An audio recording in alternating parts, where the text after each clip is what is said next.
Hello, my name is Tammy Medlin, and I am the local history librarian here at the Wilson County Public Library. And today we are talking with Perry Morrison, who is a preservation advocate here in Wilson. Thank you for agreeing to talk with us today. Oh, glad to be here. Okay. Well, let me ask you, how did you become interested in preservation? Well, I sort of grew up in it. My mother was born in Edenton, North Carolina, in a house built in 1760. That's old. And so I grew up and lived in my family home on Whitehead Avenue, and that was built in 1915. So I've been living in old homes most of my life until I got married and moved into what was in the suburbs and now the city of Wilson. So Been a long time for you. That's right. So I've both of my parents were advocates of the old Wilson neighborhood and preservation of old homes and trying to save things rather than tear them down. So I feel like I've come by it honestly. That's the way it is for most of us. My history, my love for it came from my mom. Not the preservation, but the history and the genealogy part of it. So I totally get where you're coming from. It does get passed down. Yep, it does. It does. I think somebody in every generation gets appointed the family historian, so to speak, somehow or another.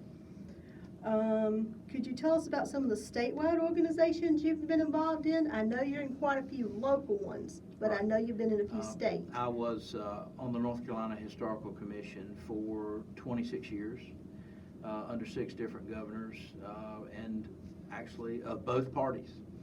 I also was twice on the National Register Advisory Committee and one time was the chair of the National Register Advisory Committee, which is the body which advises the U.S. Department of Interior on what should be on the register and what should not be on the register.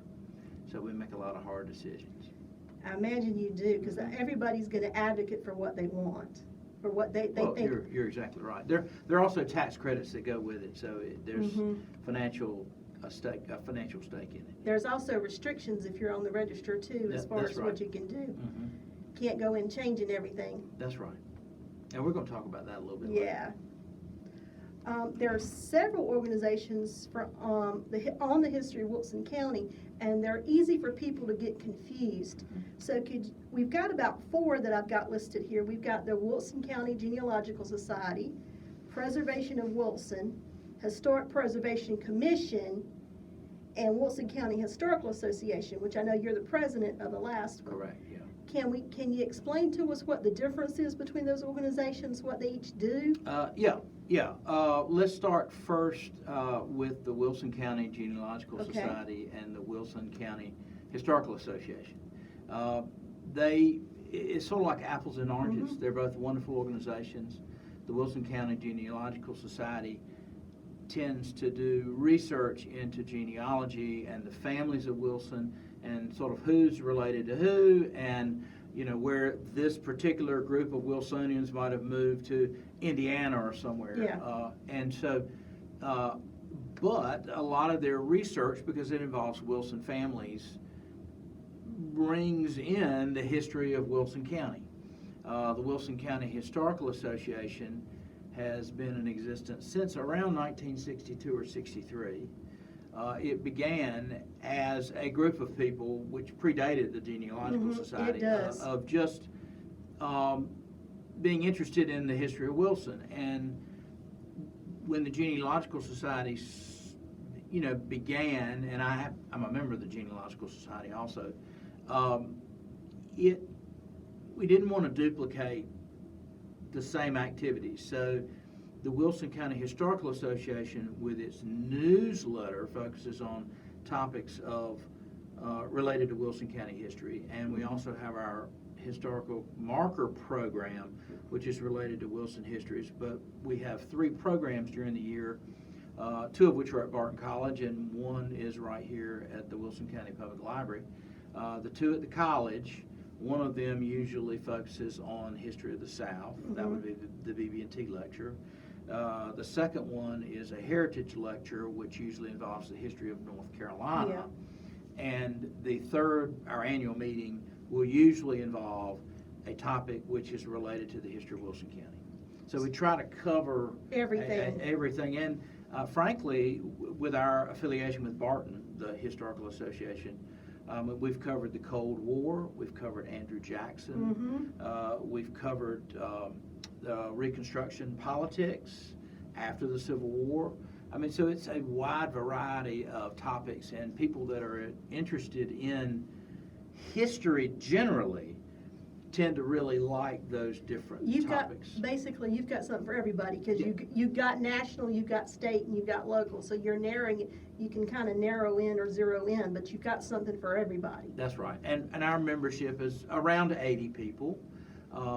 We have, the only expense that we have is the newsletter, because our historical markers, and I need to give a shout out for the Wilson County Tourism Development Authority, they have taken on funding our historical markers, and so far we've got, I believe it's 12 markers that they have funded to the tune of $2,100 a piece. You got some more in the pipeline, Oh don't you? yeah, we've always got them in the pipeline. Yeah. And we're actually applying for some civil rights markers for Wilson County too, through a state program.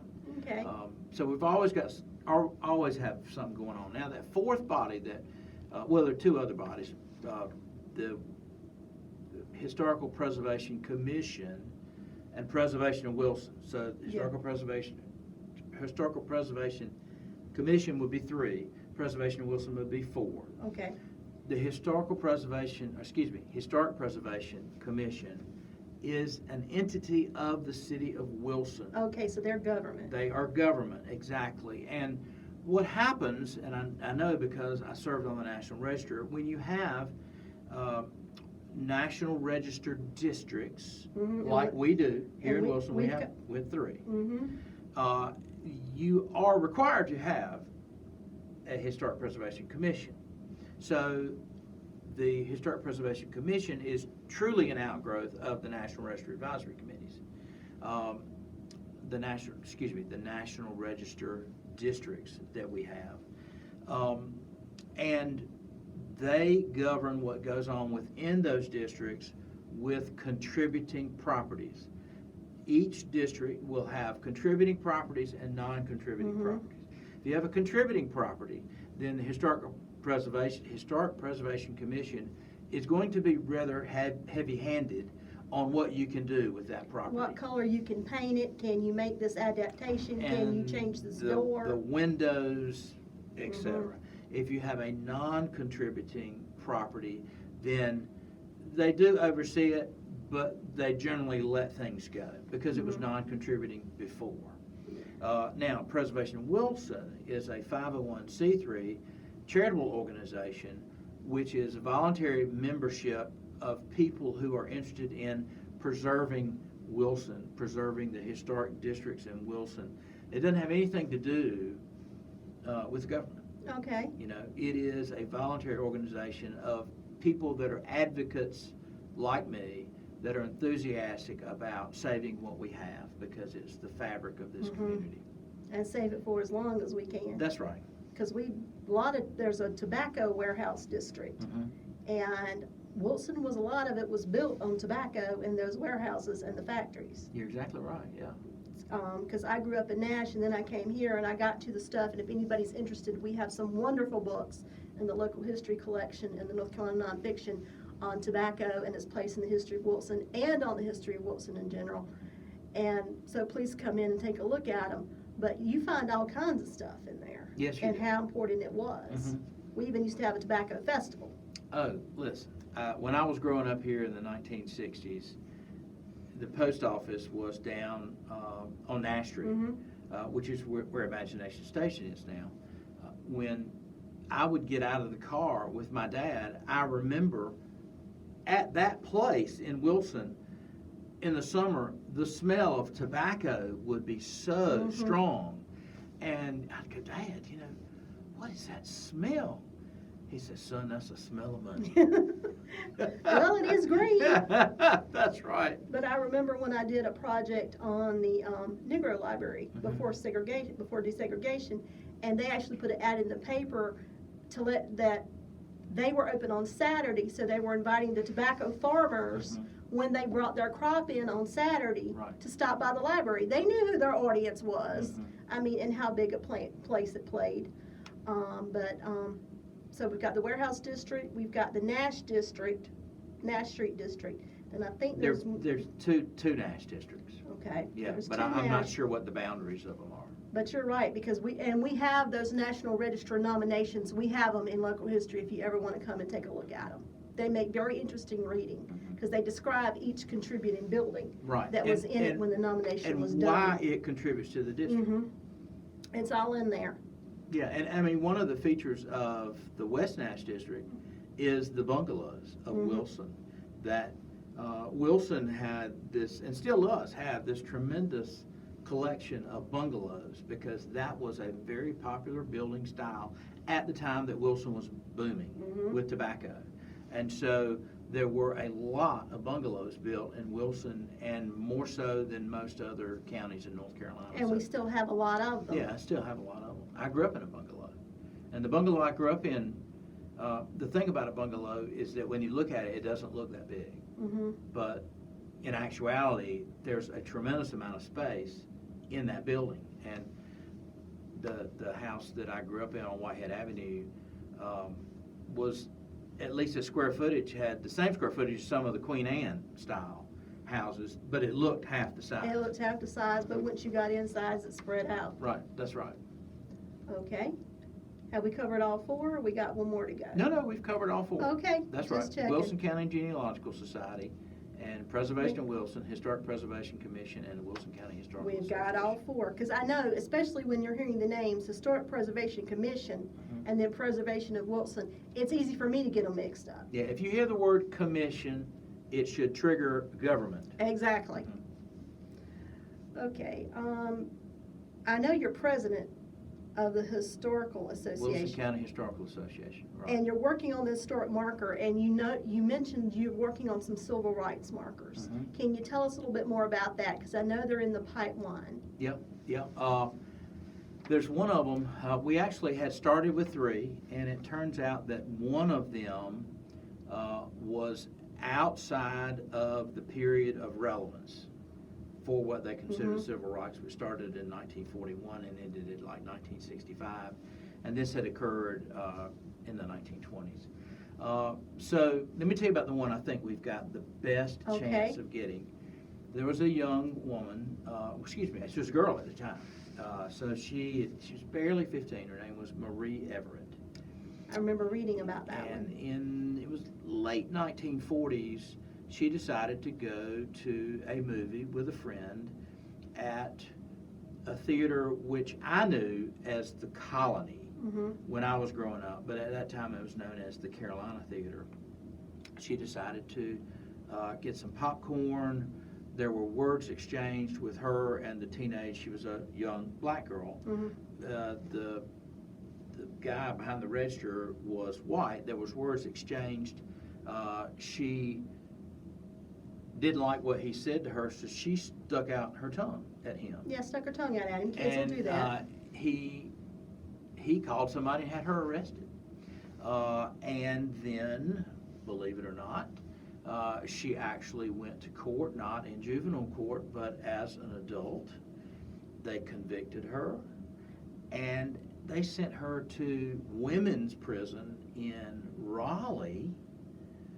Now, how old was this young lady? She was 15. That's what I'm saying. Yeah, she was in the 9th grade.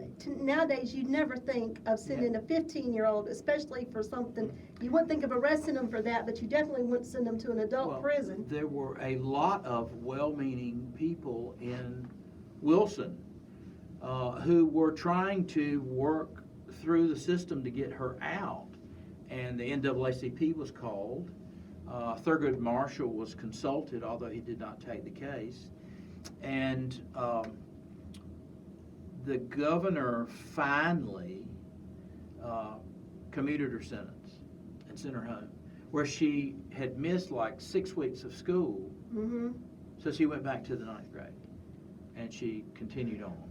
But, that was an early dust-up that we had in the civil rights movement. Do we know what happened to her after that? We do, yeah. Actually, she ended up being the office manager for Dr. Butterfield, who was a dentist, whose son, G.K. Butterfield, became a congressman. And he later told a member of his staff that absolutely he remembered Marie Everett, and he had been inspired by Marie Everett and what she had gone through. So, there is a positive story to this. Boggles the mind that you would send a 15-year-old for anything to an adult prison in Raleigh, and I'm glad they got her out, but I wish it had not been by commuting the sentence. It's just there shouldn't even have been one. Yeah, you're right. I mean, it's crazy, and I'll tell you something else that is adds another wrinkle to the story. We went looking for the court file. And it had, our records in Wilson indicated that it had been sent to Raleigh, to the archives. State archives. And so I had asked someone in State Archives to go find it, and the file on the microfilm was missing. Somebody took it off the microfilm? No, it had never made the microfilm. In between Wilson and Raleigh, the file disappeared. It never made the microfilm. Now It was in the docket, but it was not on the microfilm. Now, I have worked at the State Archives in Raleigh when I was in grad school, so when one of their records gets gone or it's missing, that's a big deal. That's a big deal. So somebody took that file. Exactly. They didn't want anybody to know about what because it's went on considered there. out of custody. And if they ever find out who has it, they will probably try and go back and get it back. I'm pretty sure it was destroyed and probably 40, 50 years ago. Because they didn't want people to know. That's right. They didn't want people to know. So we think we're going to get that marker.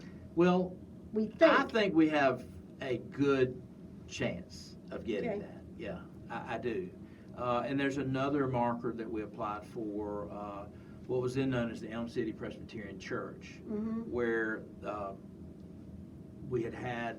was during the period of time when there were students from up north that were coming down in the summer to volunteer in southern communities to help pick up things, repair things.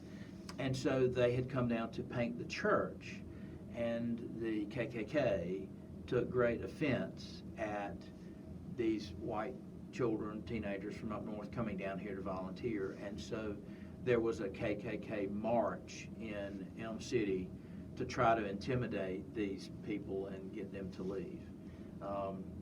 And it's an interesting story, perhaps not as compelling as Marie Everett, but it is. I mean, the church stood up to these KKK leaders. It's something you don't hear talked about a lot. Let's put it that way. You don't hear talked about. Yeah, we've swept a lot under the rug here in Wilson. There's a book, and I think it's called Greater Freedom, that's about the civil rights struggle here in Wilson. And both of those stories are in that book, and we do have a copy in local history. But I had not read it anywhere else until I got to that book that's specifically on civil rights. So it's not something, they don't hide it, but they don't promote it. Yeah. So I'm hoping with that marker and what your organization is doing, more people become aware of the struggle we had here. Well, and let me tell you about the other incident that was prior to the period of relevance. Involved a lady named Mary Ewell. And Mary Ewell, she was called to a meeting. I think she had let the students go early from her First school. time was changed. It was time change. Right, that's right. So she let them go early, and she was called on the carpet for it. She went to the Wilson County School Superintendent's office, and he slapped her. This was a white superintendent, Charles O'Coon, who slapped Mary Ewell. And it so offended the members of the black community here that all the teachers quit. All the black teachers quit. And of course, at that time we had a segregated school system, so you had no teachers left in that school. And they started their own school. And there were a number of prominent black leaders in Wilson or people like Sam Vick, who I'm convinced that Sam Vick is one of the greatest people that has ever lived in Wilson. And he helped them to start their own school. I remember. And that was the first big black boycott in the South, was right here in Wilson. And they said, we're not sending any of our children to school, so these black families paid a quarter a week or whatever they could get to send their child to school. And if I remember correctly, that school lasted over 10 years. Yep, it did. It lasted a good long time. Mm-hmm. Now, if somebody wants to join the Historical Association, what do they need to do? Wilson County Historical Association, well, first of all, if they'll contact me at pmorrison@nccomplaw.com, I'll be glad to send them the application, which essentially is your name, address, your telephone number, and your email. And we do charge $25 a year to be a member. And for that, you get all your programs free, and you get 3 newsletters free during the year. And it's a tax-deductible contribution because we're also a 501c3. Do you have to live in Wilson County? Oh, no. We have members all over the country. Just checking. Yep. Sure. Anybody can join, and we actually have a member in Oregon who communicates with us on a regular basis. Okay. Now, I think you may have just talked about this. What's the most memorable project, important or memorable project you've worked on? Is it Mariette? No. And yes, Marie Everett is compelling, okay? But the most important project that I've been involved with, actually since I've been back here in Wilson, was something that was near and dear to my heart, and it was a project that our Wilson County Historical Association sponsored, and Betty McCain and John Hackney, Betty's still living, John has passed away, headed up a project to gather the stories in writing of every living World War II veteran in Wilson. I think it's something to do with the Greatest Generation, Yeah, I think. that's right. And to go through there and read these stories are, I mean, it is awe-inspiring, the stories of these people and what they did, and the challenges that they had. We ended up collecting, I want to say, 240 stories, and they're from all over the community. I mean, I don't even know how John and Betty found some of these people, and some of them were in their 90s, some of them were in their 80s, but they were able to provide artifacts, photographs, some of them pictures of medals and that sort of thing. And the project, sometimes you start something and you don't know how it's going to end. We had no idea what it was going to be like, and ultimately it ended up being so impressive that Wilson Library in Chapel Hill, which is the graduate library in Chapel Hill, chose this project to be the very first entry in Digital NC, which is something you're probably familiar with, being a librarian. DigitalNC.org. DigitalNC.org. Well, our project from Wilson County was the first project that was put in there at all. And, of course, you had, and the funny thing, when they first started it, of course, they invited us to look at it, you had all the counties listed, A through W, so it's 100 counties. And the only one that had an entry was Wilson. And we're way down at the bottom. That's right. And but they had all 240 of the stories there and the names, and you can still, just go to that website, and if you get on the project, you can search the name, like Ernest Hackney, and find out that he won the Silver Star, and that he was a P-51 pilot. And it really is. Sometimes in life you look back and you say, we did a really, really good thing, because most of those people are gone. And even the people who were not old enough to fight at that time but grew up during that time, they're disappearing too. Right. And so there's not going to be anybody who has a living memory of it. Right, but So it's that's why all we right need there to on prove- Digital it's- NC. it's all Searchable right on the there. internet. I mean, and you should have a hard copy of it here at the library. We do. Somewhere in the local history room. Another project that we had it was an Eagle Scout project. And the subject of it was Wilson during the Depression, but it's not the traditional story. The project focused on people who had money in Wilson during the Depression. So the name of it was Coming of Age During the Great Depression. But the twist of it was folks who weren't poor. So what was it like? Because you hear all these stories about people eating dirt and people, working on farms and trying to survive and eating potatoes and turnips and stuff right out of the ground. But you don't hear many stories about what it was like not to be poor during the Depression, because we had all these tobacco barons here. And so we had transcriptions made, we had recordings made. There are no video, it's all audio recordings of these people, and there were 10 of them. And it's a fascinating point of view to talk about growing up in Wilson during that time. And of all the people we talked to, there's only one who's still alive, and she's now 100. It's fascinating.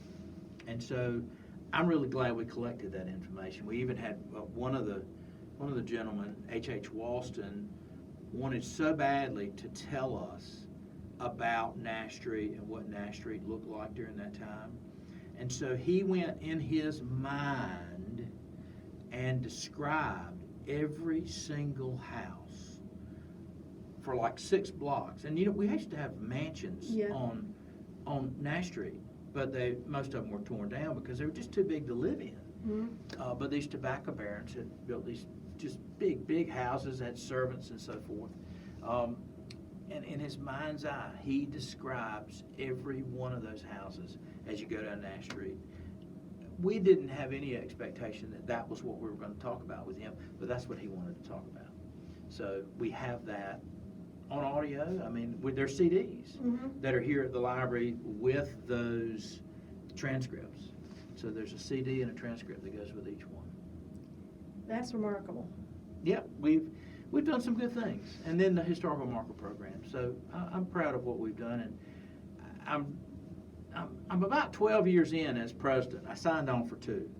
So I'm kind of hoping that at some point the nominating committee will meet and allow someone else to head this organization. I'm glad to volunteer, but we just need a new leader. Now this is away from the 4 organizations we've talked about, but I saw you're involved in something called Barton Travels. That's right. It's Barton Travel, and it is an organization. It's much more formal now than it was years ago. And the first time I traveled with Barton was in 2004 as a paying customer, so to speak. And they had been taking students since the 80s on these trips. But the organization that they went through, you had to have 10 people to go. Well, you might have 6 students and 2 leaders, and the trip couldn't go. So they started asking people in the community to go, as paying customers. And so I went on one of those trips and liked it. So I went on another one in 2005, and I went on another one in 2007. And then in 2008, I was asked to plan a trip, because I had not gone on the last 2 trips, and so the fellow who was leading at the time, Professor Joe Jones, said to me, "You plan a trip, and I'll see about if we can lead the trip." So I planned a trip that was based upon the Band of Brothers book, which was very popular at that time, written by Stephen Ambrose. And we had 44 people that signed up for that trip, and it was the most popular trip that they had ever had. We were turning people away. The very next year, we took the Citizen Soldier trip, which essentially did that backwards. It was a backwards itinerary, but we added some World War I involvement, and that was 2010. And in 2011, I planned a trip to Scotland, and right after that trip, Joe Jones indicated he was trying to move into Radford University, and so they asked me if I would take his place, not as a professor, but as the director of this travel program. And I accepted, and actually I've been to Europe now 21 times. I think one tour I read you did was based on Downton Abbey. Yeah, we did Downton Abbey. When that was on TV. That's right, and we were very fortunate because Viking was a sponsor of the show, and they had locked up every single visit at Highclere. The only way you could go was as an individual if Viking didn't have a group going that day. Mm-hmm. And so they had a cancellation of a day. And so within 5 months, we put that trip together and were able to get in there and go to Highclere and see the castle. And it was a wonderful experience. I bet you that one was popular too. Oh, yeah. We had 30-some on that.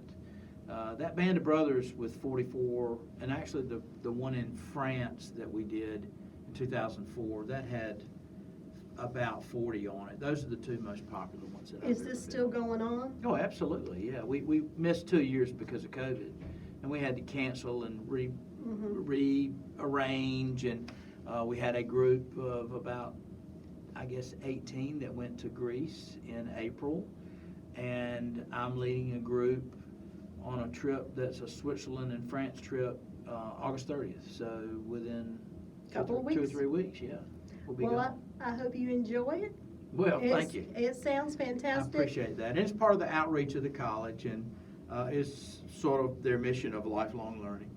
So how do you find out about Barton Travel? Well, you can either email me at travel@barton.edu, or you can go on the website, barton.edu, and they'll have our trips listed there.